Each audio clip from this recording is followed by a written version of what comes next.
একজন অলি, যার নাম শুনলে আজও কোটি কোটি মানুষের হৃদয় ভরে যায় শ্রদ্ধায়, যিনি ছোটবেলায় মায়ের একটি কথার জন্য ডাকাতদের সামনে সত্য কথা বলেছিলেন, যিনি আল্লাহর অলৌকিক সাহায্যে অসংখ্য কারামত দেখিয়েছেন।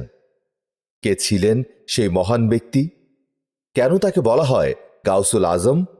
আজ আমরা জানব ইসলামের মহান অলি বড়পীর হজরত আব্দুল কাদের জিলানী রহমতুল্লাহ আলাইহির জীবন ও কারামতের বিস্ময়কর কাহিনী। মাহবুবে সোবহানী গাউসে সমদানী হজরত সঈদুনা আব্দুল কাদের জিলানী রহমতুল্লাহ আলাইহি 470 হিজরির পবিত্র রমজান মাসে জিলান নগরে জন্মগ্রহণ করেন। তার জন্মকালে তার মায়ের বয়স ছিল 60 বছর। এত অধিক বয়সে কোনো মহিলাই গর্ভধারণের আশা করতে পারে না। কিন্তু এমন নিরাশার সময়েও মহান আল্লাহ সুবহানাহু ওয়া তাআলা তাকে এমন একটি সুসন্তানের গর্ভধারিণী করেছিলেন, যিনি মানসিক বলে ও জ্ঞান শক্তিতে দুনিয়ার সমস্ত শিশুর চেয়ে অধিক বলীয়ান ও শক্তিশালী হয়েছিলেন। মায়ের বার্ধক্যজনিত দুর্বলতার কোনো প্রভাবই সেই শিশুর মেধা ও মস্তিষ্কের ওপর প্রতিফলিত হয়নি। হজরত গাউসুল আজম বড়পীর আব্দুল কাদের জিলানী রহমতুল্লাহ আলাইহির মেধা শক্তি, ধীশক্তি, জ্ঞান শক্তি এবং অনুভূতি শক্তি এত প্রবল ও প্রখর ছিল যে তৎকালে এলম ও জ্ঞান বিজ্ঞানের ব্যাপক চর্চা থাকা সত্ত্বেও এবং সেকালে বহু প্রধান প্রধান খ্যাতনামা মেধাবী ও প্রতিভাবান আলেম সুধীবৃন্দ বিদ্যমান থাকা সত্ত্বেও তার তুলনা এবং দৃষ্টান্ত অন্য কারো মধ্যে পাওয়া যায়নি।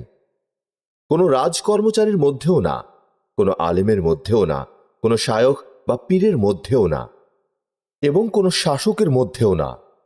মোট কথা, তার জন্মই তার জীবনের সর্বপ্রথম কারামত। হযরত গাউসুল আজম রহমতুল্লাহ আলাইহি সৈয়দ বংশে জন্মগ্রহণ করেন। তার পিতার বংশগত সম্পর্ক ছিল হযরত ইমাম হাসান রাদিয়াল্লাহু তাআলা আনহুর সাথে, আর তার মায়ের বংশগত সম্পর্ক ছিল হযরত ইমাম হুসাইন রাদিয়াল্লাহু তাআলা আনহুর সাথে। এই কারণেই তাকে আল হাসানি ওয়াল হুসাইনি বলা হয়ে থাকে। হযরত গাউসে আজমের পিতার নাম হযরত সৈয়দ আবু সালেহ মুসা রহমতুল্লাহ আলাইহি এবং তার মায়ের নাম হযরত সৈয়দনা উম্মুল খায়ের ফাতেমা রহমতুল্লাহ আলাইহি। ঐতিহাসিকগণ সকলেই এই বিষয়ে একমত যে হযরত গাউসুল আজম বড়পীর আব্দুল কাদের জিলানী রহমতুল্লাহ আলাইহি পবিত্র রমজান মাসে জন্মগ্রহণ করেন। হযরত গাউসুল আজম বড়পীর আব্দুল কাদের জিলানী নিতান্ত শৈশবকালেই কোরআন শরীফে হেফজ করেছিলেন। বর্ণিত আছে যে শৈশবে বিদ্যা শিক্ষার জন্য তাকে জিলানের এক মক্তবে প্রেরণ করা হলে ওস্তাদজি তাকে বিসমিল্লাহ পড়তে বললেন। তিনি বিসমিল্লাহ থেকে আরম্ভ করে কোরআন শরীফের 18 পারা পর্যন্ত মুখস্থ শুনিয়ে দিলেন। ওস্তাদ এতে বিস্মিত হয়ে জিজ্ঞাসা করলে হযরত বড়পীর আব্দুল কাদের জিলানী রহমতুল্লাহ আলাইহি উত্তরে বললেন, আমার মাতার এই 18 পারার কোরআন হেফজ করা আছে, এটা তিনি সব সময় তেলাওয়াত করতেন। তার তেলাওয়াত শুনে শুনে আমার নিজেরও এই 18 পারা হেফজ হয়ে গিয়েছে। সুতরাং অতি শৈশবেই তিনি কোরআন মজিদ হেফজ করে ফেলেন। অতঃপর দ্বীনি ইলমের বিভিন্ন কিতাব পাঠে মনোযোগী হন। কথিত আছে হযরত গাউসে পাক মক্তবে যাওয়ার সময় ফেরেশতাগণ হযরত গাউসে পাককে ঘিরে তার সঙ্গে যেতেন এবং বলতেন, আল্লাহর অলিকে পথ করে দাও।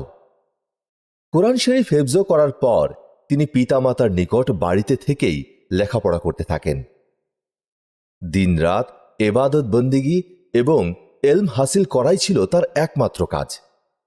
কিন্তু তার এই এবাদত ও সাধনার ক্ষেত্রে অল্প দিনের মধ্যেই বিরাট বিঘ্ন এসে উপস্থিত হল। তার 10 কিংবা 12 বছর বয়সে তার পিতা ইহলোক ত্যাগ করলেন। এখন ঘরের কাজকর্মের অনেক কিছুই তার উপর এসে পড়ল। একদিন তিনি আরাফার দিনে নিজের গাভীটিকে নিয়ে যাচ্ছিলেন কোথাও। এমন সময়ে একটি গায়েবী আওয়াজ শুনতে পেলেন, হে আব্দুল কাদের, এই কাজের জন্য তোমাকে সৃষ্টিও করা হয়নি এবং এই কাজের জন্য তোমাকে আদেশও করা হয়নি। হযরত গাউসে পাক 18 বছর বয়স পর্যন্ত নিজের ঘরে থেকে এলম হাসিল করতে থাকেন, কিন্তু এতে তার জ্ঞান পিপাসা আরও বেড়ে চলল। তদুপরি আরাফার দিনের সেই সতর্কবাণী তার অন্তরে এমন প্রভাব বিস্তার করেছিল যে তিনি নিজের ঘরের ছাদের ওপর গিয়ে গভীর চিন্তায় নিমগ্ন হলেন। এমন সময় হঠাৎ তিনি দেখতে পেলেন একটি কাফেলা বাগদাদের দিকে যাচ্ছে। তৎক্ষণাৎ তার মনেও বাগদাদ যাওয়ার আকাঙ্ক্ষা প্রবল হয়ে পড়ল।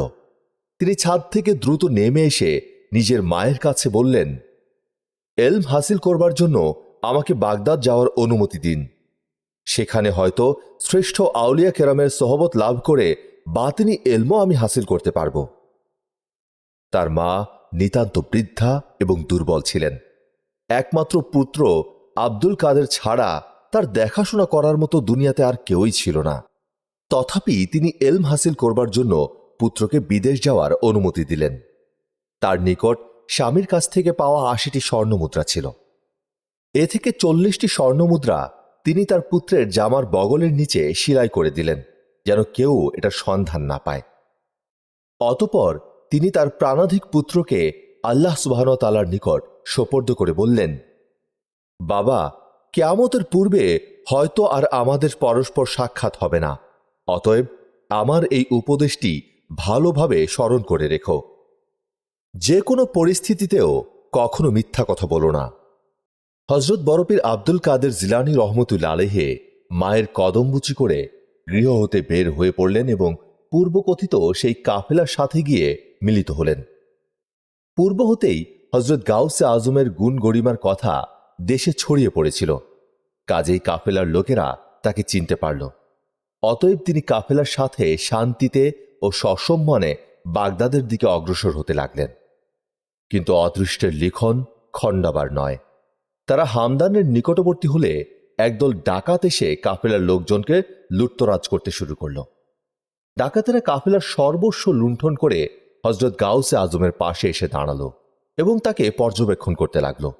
দস্যুরা তাকে সাদাসিধা দেখে নিতান্ত নিঃস্ব মনে করল, কাজেই কেউ তার প্রতি লক্ষ্য করল না। অবশেষে উগ্রমূর্তি একজন ডাকাত এসে তাকে জিজ্ঞেস করল, তোমার নিকট কি কোনো টাকা পয়সা আছে? উত্তরে বড়পীর আব্দুল কাদের জিলানী রহমতুল্লাহ আলাইহি বললেন, আমার নিকট ৪০টি স্বর্ণমুদ্রা আছে। দস্যুরা তার এই কথা শুনে তাচ্ছিল্যের হাসি দিয়ে তাকে নিজেদের সর্দারের নিকট নিয়ে গেল এবং তার সব কথা সর্দারকে জানালো। সর্দার বড়পীর আব্দুল কাদের জিলানী রহমতুল্লাহ আলাইহিকে প্রশ্ন করলে তিনি পূর্বের সেই একই উত্তর প্রদান করলেন এবং বললেন যে স্বর্ণমুদ্রাগুলি তার মা তার এই জামার বগলের নিচে সেলাই করে দিয়েছেন।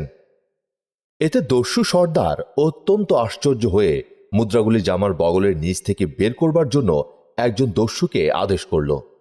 মুদ্রাগুলি বের করা হলে সর্দারের বিস্ময়ের অবধি ছিল না।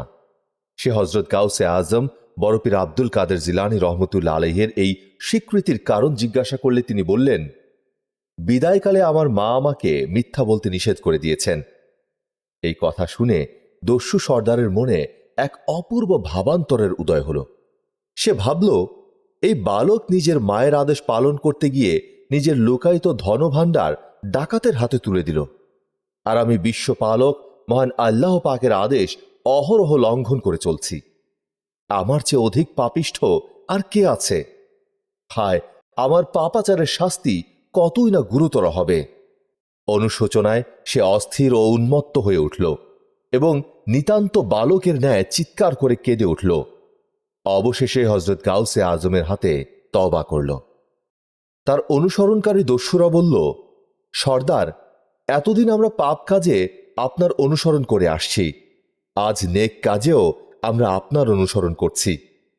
এই বলে একে একে সকল দস্যুই হযরত গাউসে আজম বড়পীর আব্দুল কাদের জিলানী রহমতুল্লাহ আলাইহির হাতে তওবা করল এবং উক্ত কাফেলার লোকদেরকে ডেকে লুণ্ঠনকৃত ধন সম্পদ তাদেরকে ফেরত দিল। অতঃপর আর কখনো দস্যুবৃত্তি করবে না এবং ভবিষ্যৎ জীবনে মহান আল্লাহ সুবহানাহু ওয়া তাআলার আদেশ পালন করে চলবে বলে হযরত বড়পীর আব্দুল কাদের জিলানী রহমতুল্লাহ আলাইহির নিকট অঙ্গীকার করল। এই ঘটনা থেকে প্রমাণিত হয় যে হযরত বড়পীর আব্দুল কাদের জিলানী রহমতুল্লাহ আলাইহি জন্মগতভাবেই আল্লাহ তাআলার প্রিয় এবং ওলি ছিলেন, কেননা সত্যবাদিতা মহান আল্লাহ সুবহানাহু ওয়া তাআলার প্রিয় পাত্র হওয়ার নিদর্শন। বাগদাদে পৌঁছেই বড়পীর আব্দুল কাদের জিলানী তৎকালীন ইসলামী দুনিয়ার সর্বশ্রেষ্ঠ মাদ্রাসায়ে নিজামিয়াতে ভর্তি হন এবং তাফসির, হাদিস, ফিকহ, দর্শন ও সাহিত্য শিক্ষায় মনোনিবেশ করেন। স্বীয় তীক্ষ্ণ ও খোদা প্রদত্ত মেধাশক্তি গুণে অতি অল্প সময়ে বড়পীর আব্দুল কাদের জিলানী রহমতুল্লাহ আলাইহি দ্বীনি ইলমের প্রত্যেক শাখায় অগাধ জ্ঞান অর্জন করেছিলেন। একমাত্র কিতাবি ইলম হাসিল করাই তার বাগদাদ গমনের উদ্দেশ্য ছিল না। শ্রেষ্ঠ তত্ত্বজ্ঞানী আউলিয়া কেরামদের সোহবত লাভ করাও তার অন্যতম মুখ্য উদ্দেশ্য ছিল। কাজেই মাদ্রাসায় কিতাবি ইলম হাসিল করার সাথে সাথে বাগদাদের তৎকালীন শ্রেষ্ঠ ও বিখ্যাত আউলিয়া কেরামদের সোহবতেও থাকতেন তিনি। এই কারণে তার জাহিরি ইলমের সাথে রুহানি শক্তিরও উত্তরোত্তর উন্নতি হচ্ছিল। ফলে জাহিরি ইলমের সাথে রুহানি শক্তির সংযোগে তার পবিত্র হৃদয় বেহেশতি নূরের আলোতে দিন দিন উজ্জ্বল হতে উজ্জ্বলতর হয়ে উঠছিল। বাগদাদ যাত্রাকালে তার জননী যে 40টি স্বর্ণমুদ্রা তার খরচের জন্য দিয়েছিলেন, এটা তার একমাত্র সম্বল ছিল। বাড়ি থেকে আর কোনো সাহায্য পাওয়ার সম্ভাবনাও তার ছিল না। সুতরাং শিক্ষার্থী অবস্থায় বাগদাদে তাকে কি কঠোর দারিদ্র্যের এবং অভাবের সম্মুখীন হতে হয়েছিল তা বর্ণনাতীত। তিনি অভাবগ্রস্ত ছিলেন বলেই অপর অভাবী ছাত্রকে নিঃসম্বল দেখলে তার মন গলে যেত। কাজেই তাদের অভাব মোচনে নিজের অর্থ ব্যয় করে অল্প দিনের মধ্যেই তিনি নিঃসম্বল হয়ে পড়লেন। হযরত গাউসুল আজম বরপীর আব্দুল কাদের জিলানী রহমতুল্লাহ আলাইহি নিজের অভাব অনটনের কথা কারো নিকট প্রকাশ করতেন না। অভাবের সময় কারো নিকট সাহায্য প্রার্থনা করাও তার স্বভাব বিরুদ্ধ ছিল। শিক্ষার্থী অবস্থায় বাগদাদে তাকে বহুদিন অর্ধাহারে ও অনাহারে কাটাতে হয়েছিল। এরূপ সময়ে তিনি মাদ্রাসায় ওস্তাদ সাহেবানদের নিকট সবক পড়ে শহর হতে জঙ্গলের দিকে, নদীর কূলের দিকে কিংবা মরুভূমির কোনো অজ্ঞাত স্থানে চলে যেতেন। ক্ষুধার জ্বালা অসহ্য হয়ে উঠলে গাছের পাতা, ফলমূল বা শাকসবজি খেয়ে ক্ষুধা নিবারণ করতেন। উপর্যুপুরি অনাহারে থেকে কোনো কোনো সময় তিনি অবসন্ন হয়ে পড়তেন। তথাপি তিনি বিদ্যা শিক্ষায়, রিয়াজতে এবং এবাদতে অটল থাকতেন। জ্ঞান পিপাসা এবং এবাদতের আগ্রহ তাকে এমন তন্ময় করে রেখেছিল যে কোনো বিপদ আপদই তাকে বিচলিত করতে পারত না। একবার তিনি উপর্যুপুরি কয়েকদিন অনাহারে থেকে ক্ষুধার যন্ত্রণায় অস্থির হয়ে পড়লেন, কিন্তু কারো নিকট সাহায্য প্রার্থনা করলেন না। একমাত্র আল্লাহ পাকের ওপর তাওয়াক্কুল করতে থাকলেন।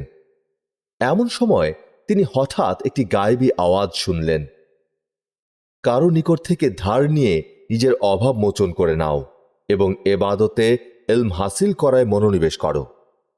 উত্তরে গাউসুল আজম বললেন, ধার করলে আমি তা কেমন করে পরিশোধ করব? আবার গায়েবী আওয়াজ আসলো, তুমি ধার নাও, আমি তা পরিশোধ করব।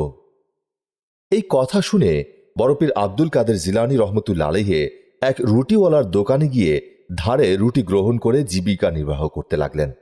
কয়েকদিন পর তিনি গায়েবী ইঙ্গিতে কতগুলি স্বর্ণমুদ্রা পেলেন এবং এর দ্বারা সেই ধার পরিশোধ করে ফেললেন। এই ঘটনার পর থেকে আল্লাহ সুবহানাহু ওয়া তাআলার প্রতি তার তাওয়াক্কুল আরও দৃঢ় হল। বরপীর আব্দুল কাদের জিলানী রহমতুল্লাহ আলাইহি স্বয়ং বলেন, ক্রমশ আমি কঠোর রিয়াজত এবং শ্রমবহুল এবাদতে অভ্যাস করি। প্রথমে 1 বৎসরকাল মাদায়েন শহরের জনবসতিহীন পুরাতন ভগ্নপ্রায় দালান কোঠায় নির্জনে বসবাস করেছি। এই মাদায়েন শহরটি বর্তমান বাগদাদ থেকে 15 মাইল দূরে অবস্থিত অতি প্রাচীন সমৃদ্ধ নগর। পারস্যের জগৎ বিখ্যাত প্রবল প্রতাপ রাজাদের এটাই ছিল রাজধানী। কোরআন শরীফ তেলাওয়াত, নামাজ এবং জিকির ছিল হযরত বরপীর আব্দুল কাদের জিলানী রহমতুল্লাহ আলাইহির নিত্য নৈমিত্তিক কাজ। তিনি প্রতি রাতে নফল নামাজে কোরআন শরীফ খতম করতেন। তার এই ভাব বিভবের সময় তিনি কারো সাথে মেলামেশা, সাক্ষাৎ কিংবা আলাপ আলোচনা করতেন না। কঠোর সাধনার দ্বারাই তিনি নিজের পার্থিব লোভ লালসাকে দমন করে রাখতেন। আল্লাহ তাআলার ধ্যান কোনো কোনো সময় তাকে এমন বিহ্বল করে তুলত যে তিনি নির্জন স্থানে বসে চিৎকার আরম্ভ করতে থাকতেন। কোনো কোনো সময় বেহুশ হয়ে মাটিতে পড়ে থাকতেন। লোকে তাকে মৃত মনে করে দাফন কাফনের ব্যবস্থা করত। তখন তিনি সকলকে অবাক করে দিয়ে আবার উঠে বসতেন। দিনের পর দিন তিনি কঠোর থেকে কঠোরতর পরিশ্রম সহকারে এবাদত ও রিয়াজতে মনোনিবেশ করতে লাগলেন। হযরত গাউসুল আজম বরপীর আব্দুল কাদের জিলানী রহমতুল্লাহ আলাইহি স্বয়ং বলেন, আমি কারখের জনহীন ময়দানে কয়েক বছর অতিবাহিত করেছি। সেখানে শুধু গাছের খেজুর খেয়ে আমি জীবন ধারণ করতাম। আমার পোশাক ছিল মাত্র একটি পশমি জুব্বা। আমি খালি পেয়ে কণ্টকময় প্রান্তরে ঘুরে বেরিয়েছি। এতে আমার পায়ের তালু চালুনির ন্যায় শতছিদ্রযুক্ত হয়ে গিয়েছিল। তা ছিল আমার পূর্ণ যৌবনের যুগ। এই যুগেই বহু লোক নাফরমানি খায়েশের প্রভাবে বিপথগামী হয়ে পড়ে, কিন্তু আমি আমার যাবতীয় খায়েশের ওপর বিজয়ী ছিলাম। সুস্বাদু খাদ্য আহার, সুপেয় পানীয় পান, সুন্দর পোশাক পরিধান এবং উত্তম গৃহে বসবাস, এই সমস্তের কোনো কিছুরই খাহেশ কোনো সময় আমার অন্তরে স্থান পায়নি। আর পার্থিব ভোগ বিলাস, মান সম্মান এবং প্রভুত্বের মোহ আমার মনকে কোনোদিন স্পর্শ করতে পারেনি। আমার দেহের প্রতিটি অঙ্গ প্রত্যঙ্গের আগ্রহ ও উৎসাহ শুধু একটি দিকে নিবদ্ধ ছিল। আমার সত্তার প্রত্যেকটি বাসনা শুধু একই দিকে আকৃষ্ট ছিল। আমার চিন্তাধারা ও কল্পনা একমাত্র মহান সত্তা ব্যতীত অন্য কোনো দিকেই যেত না। সেই সত্তা একমাত্র মহান আল্লাহ রাব্বুল আলামিন। হযরত গাউসুল আজম বড়পীর আব্দুল কাদের জিলানী রহমতুল্লাহ আলাইহি সর্বপ্রথম তৎকালীন শ্রেষ্ঠ ওলি হযরত শায়খ আবু সাইদ মখজুমি রহমতুল্লাহ আলাইহির হাতে বায়াত হন। হযরত গাউসুল আজম রহমতুল্লাহ আলাইহি তখন শরীয়তের সর্বপ্রকার এলমে অদ্বিতীয় এবং অতুলনীয় ছিলেন। তিনি উপলব্ধি করতে পারছিলেন যে সসীমকে নিয়ে শান্ত থাকা যায় না, ওদিকে অসীমের পথ অতি সূক্ষ্ম এবং বিপদসংকুল। অতএব কেবল জাহিরি এলমের অগাধ জ্ঞান থাকলেই এ পথে নিরাপদে চলা যায় না। চিকিৎসা শাস্ত্রে যেমন কেবল পুঁথিগত বিদ্যা যথেষ্ট নয়, বরং কোনো সুনিপুণ ও অভিজ্ঞ চিকিৎসকের তত্ত্বাবধানে থেকে চিকিৎসা শাস্ত্রের জ্ঞানকে বাস্তব ক্ষেত্রে প্রয়োগ করার নিয়মকানুন শিক্ষা গ্রহণ করতে হয়, তেমনি তরিকতপন্থীদেরকেও তদ্রূপ অগাধ ধর্মীয় জ্ঞান থাকা সত্ত্বেও অভিজ্ঞ পীরের তত্ত্বাবধানে ও সংসর্গে থেকে সাধনার পথ চিনে নিতে হয়। অন্যথায় চলার পথে বিপদের আশঙ্কা থাকে। বিশেষত একাকী পথ চললে পথভ্রান্ত হওয়ার আশঙ্কাও আছে। তাই এত বড় অদ্বিতীয় আলেম হয়েও তিনি পীরের আবশ্যকতা অনুভব করলেন। অবশেষে তৎকালে জগৎবরেণ্য অলি হযরত শায়খ আবু সাইদ মখজুমি রহমতুল্লাহ আলাইহির মুরিদ হলেন। হযরত আবু সাইদ মখজুমি রহমতুল্লাহ আলাইহি গাউসুল আজমের অতুলনীয় প্রতিভার সন্ধান পেয়ে অতিশয় আগ্রহ এবং মনোযোগের সাথে তাকে তালিম দিতে লাগলেন, এবং অল্প দিনের মধ্যেই হযরত গাউসুল আজম বড়পীর আব্দুল কাদের জিলানী রহমতুল্লাহ আলাইহি রুহানি এলমেও শীর্ষস্থান দখল করে নিলেন।